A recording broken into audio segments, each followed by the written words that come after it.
7 de la mañana con 38 minutos. Ya tenemos el contacto con Fabricio Betancourt, consultor político y estratega digital. Hola Fabricio, ¿cómo has estado? Te saludo Omar Jaén y estoy junto con Noris Arroyave.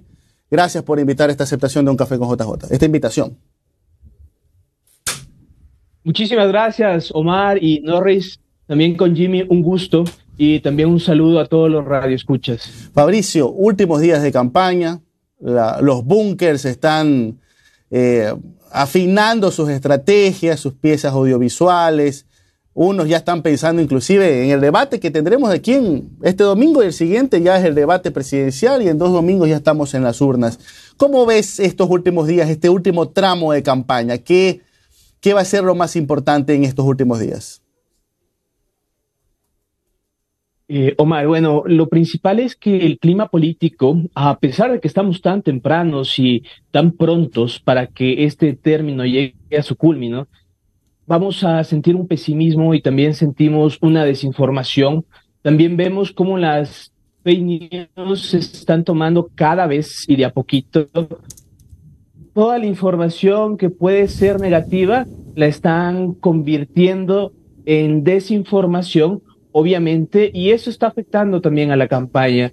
El pesimismo también afecta a la campaña porque todavía no aparece ese segundo candidato que pueda lidiar con el primer candidato. Y quiero decir que no aparece porque ese segundo candidato está a 1, 2 o 3 puntos entre los 3 del segundo pelotón para ocupar el puesto que iría a un balotaje. También vemos que las encuestas no se definen y no permiten vislumbrar quién va a ser ese segundo candidato. Creo que todavía falta en la última semana que ocurran sucesos muy importantes que van a marcar definitivamente, y entre los que van a marcar ese suceso para que acompañe al primer candidato a la segunda vuelta va a ser el debate electoral.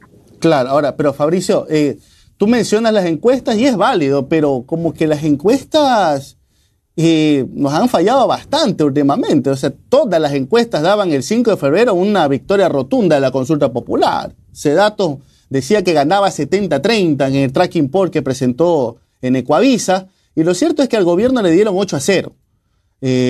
Acá en Guayaquil se decía que la señora Viteri y Susana González iban a ganar de calle. Lo cierto es que las dos perdieron. Lo mismo pasaba en la alcaldía de Quito, que decían que el señor Andrés Páez ya era el alcalde, pues quedó tercero. Entonces, como que la gente, o cuarto, pero que no recuerdo en estos momentos. O sea, es un tema bastante complejo esta relación con las encuestas, ¿no?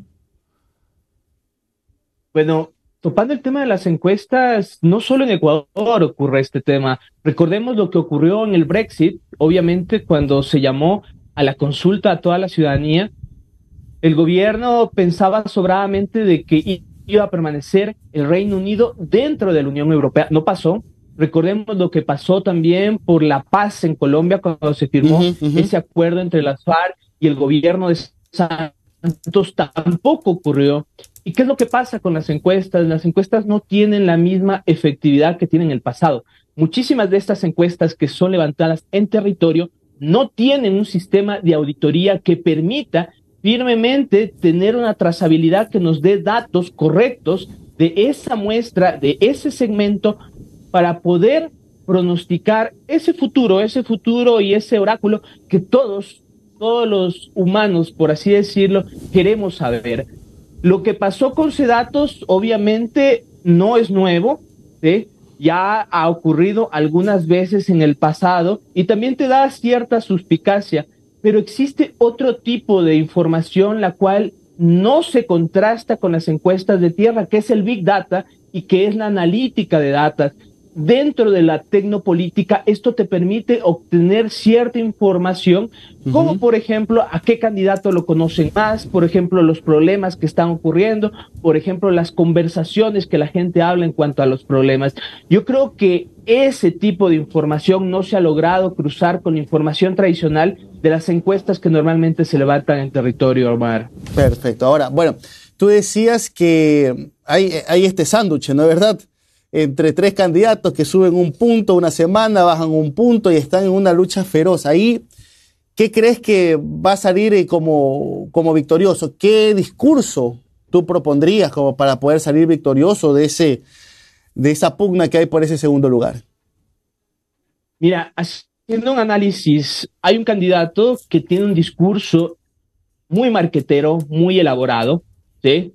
Obviamente no logra hacer llenos como otro candidato que tiene un discurso muy virulento, pero logra llenar coliseos, ¿sí? Y tiene un tono más altanero en contra de sus opositores. Hay otro candidato muy romántico, ¿sí? Que no logra dar soluciones y que habla más bien de todo lo que tiene que ver con el medio ambiente, pero sin contrastar que existe un problema económico bastante grave en Ecuador. Hay un candidato que está subiendo, por cierto, sí, que después de todos los escándalos que tuvo por pegarse un porro, por así decirlo, ha venido subiendo un poquito, un poquito, un poquito, un poquito. Mira, este triángulo, si se puede decir así, que son los candidatos opcionados para el balotaje, ¿sí? Según el término francés, este candidato, posiblemente el otro candidato también, y posiblemente el primer candidato que pugna por segundo lugar, puede ocurrir en el país algún tipo de fenómeno como ocurrió en España. En España recordemos que Aznar y Felipe Rodríguez, el PSOE, en este caso, ¿qué pasó? Ocurrió un atentado de Al Qaeda y cambió toda la historia de lo que fue la conformación del legislativo, y obviamente Aznar no logró ser presidente nuevamente después de que se eligieron en el Parlamento a quien representaría como primer ministro. Mira, el debate, quien cometa menos errores en ese debate es la persona que va a sobresalir más, porque todos los ciudadanos van a estar atentos en lo que ocurra ese debate.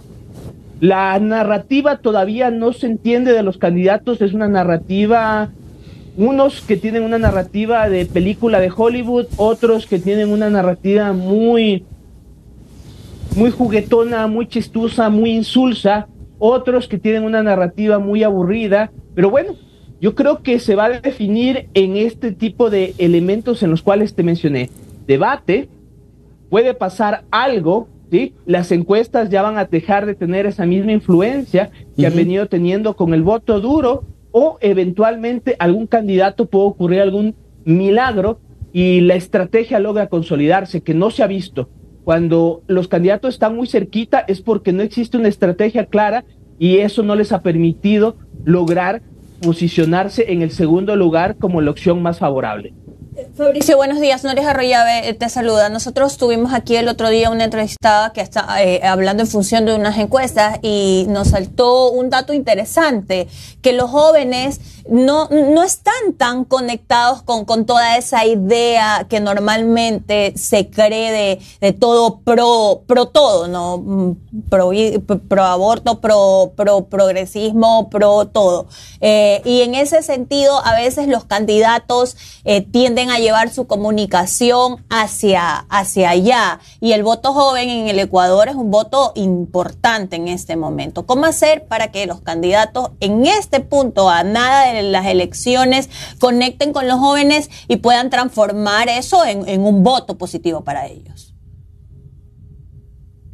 Muchísimas gracias. Mira, los centennials es el voto que más se disputan, es el voto más frágil, el voto más indeciso, y que muchísimas veces vota porque me cae bien o me cae mal, y no está muy apegado a lo que son las propuestas, más bien está encaminado a este sentido de este tipo es un buen agente, ¿sí?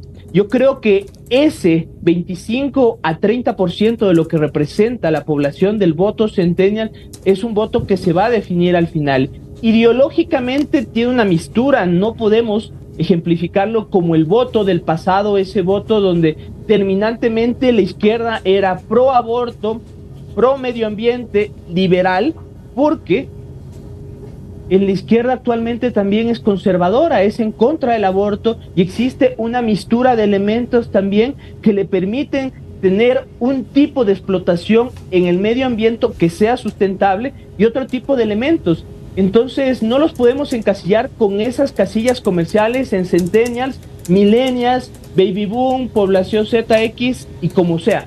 En verdad eso ya se ha perdido porque la información y los valores son distintos no de acuerdo a la edad, sino de acuerdo a diferentes elementos sociológicos, diferentes elementos económicos y culturales de cada ciudad. Vamos a ver una diáspora y quien entienda mejor y quien escuche mejor a las mayorías en ese voto frágil logrará cimentar lo que es las bases para que este voto le permita llegar a la segunda vuelta. Incluso ganarla en la primera vuelta si lo logran, pero no creo que han despegado a los que van primero. Ok, entonces consideras que en este momento, como están las cosas, sí hay una segunda vuelta. Y en esa posible segunda vuelta, ¿cuál debería ser el mensaje para capitalizar al electorado? Porque se partiría completamente, ¿no? Mira, te confirmo porque hasta el momento, hasta el día de hoy, va a haber una segunda vuelta. Primeramente porque no ha depuntado los valores de liderazgo de la candidata del correísmo. En segundo lugar, porque obviamente existe una indecisión bastante grande a muy poco tiempo de las elecciones, que está entre un 40 a 60% hace una semana, y que es inmensa. ¿Sí? Segundo, porque no existe una estrategia clara de propaganda de la primera candidata. Cuarto, porque el nombre del señor Arauz ha depuntado muchísimo más que el nombre de la candidata a la presidencia. Quinto, por la serie de errores y por los tipos de ataques que ha recibido, muchísimos reales. Entonces esto te permite vislumbrar y cruzar con información que tienen las encuestas, que obviamente no va a haber segunda vuelta, ¿no? Más que todo cuando el liderazgo no va a haber o va a haber. Es normal. ¿No va a haber o va a haber? Perdón, sí va a haber. Sí va a haber un pequeño lapsus. Sí va a haber. Esto te permite consolidar de que obviamente sí va a haber una segunda vuelta por esa serie de elementos en los cuales ellos han incurrido como errores propios y también indirectos. Ok, y en una segunda vuelta, la narrativa. Fabricio, en una segunda vuelta, en una campaña como esta, entendiendo que hay un monotema que es la seguridad, ¿cuál va a ser el diferenciador o cuál debería ser el diferenciador que hay que considerar? Bueno, el diferenciador normalmente en una segunda vuelta es el candidato, ¿sí? El candidato que logre demostrar en este momento, más que todo de pesimismo, en este momento de crisis económica y de diversos problemas que agobian, la gente lo primero que va a vislumbrar es ese líder, ¿sí? Que sea el buen padre, por decirlo así, que logre conocer de economía, ¿sí? Que entienda, ¿sí? Lo que es la administración de gobierno y que conozca la administración de gobierno, ese líder también que brinde ese discurso de esperanza y que permita movilizar, porque es sumamente importante. Si tú no movilizas, lo único que puedes hacer es desmovilizar, y al desmovilizar, el gobierno tiende a perder legitimidad y obviamente también cualquier campaña electoral. Entonces, esos elementos van a ser preponderantes para que el ciudadano común los vea y obviamente van a aparecer en las encuestas quien logre posicionar estos elementos. La narrativa de los candidatos, la narrativa es la mejor forma de entender la estrategia. ¿Y por qué es la mejor forma de entender la estrategia? Te permite ser el rol de cada candidato, si es el candidato rebelde, el rol de cada candidato, si es el candidato que defiende X o X causa, el rol de este candidato, si es el candidato que está en contra del aparataje de la politiquería, por decirlo así, pero todavía no se nota ese rol más que en un solo candidato que se volvió monotemático y que ahora intenta misturar con empleo, con seguridad y con trabajo, que es el caso de Jan Topic, ¿no? Pero que no está descartado por un eventual hecho que puede ocurrir en estas 2 semanas y que puede ser algo en contra de la seguridad del Estado, ¿no? Es por eso que lo menciono. Ahora, Fabricio, para cerrar, tú hablabas sobre la importancia del debate que tendremos el 13 de agosto, ¿no? Pero en un formato en donde no hay un careo como tal entre candidatos, en donde hay 8 que tienen que abordar 5 temas cada uno, en donde va a haber su minuto de exposición, más una repregunta de 30 segundos, un debate que está previsto que dure 3 horas, ¿no? 3 horas. Un domingo después de feriado. ¿Tú crees que realmente eso le pueda... ¿Tú crees que eso le pueda a lo mejor... A ver, de por sí, los debates no es que son el espectáculo más deseado de la vida, como un Super Bowl o la final de la Copa del Mundo, ¿no? Pero, ¿tú crees que verdaderamente puede provocar que haya definiciones de último momento del debate como tal?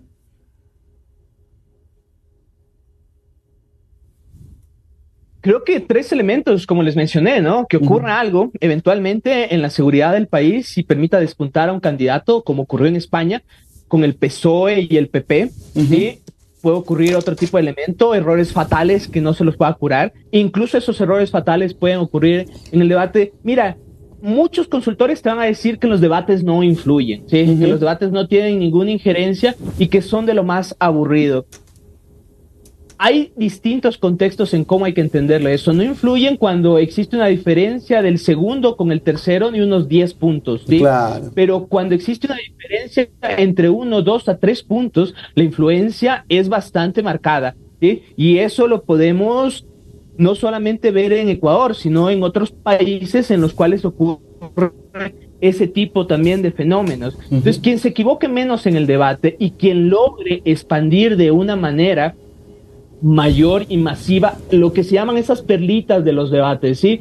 Para ir contando una historia durante 1 o 2 días, porque hay el antes, el durante y el después del debate, ¿sí? Va a tener esos 2 puntos que probablemente le permitan llegar a la segunda vuelta en contra del correísmo.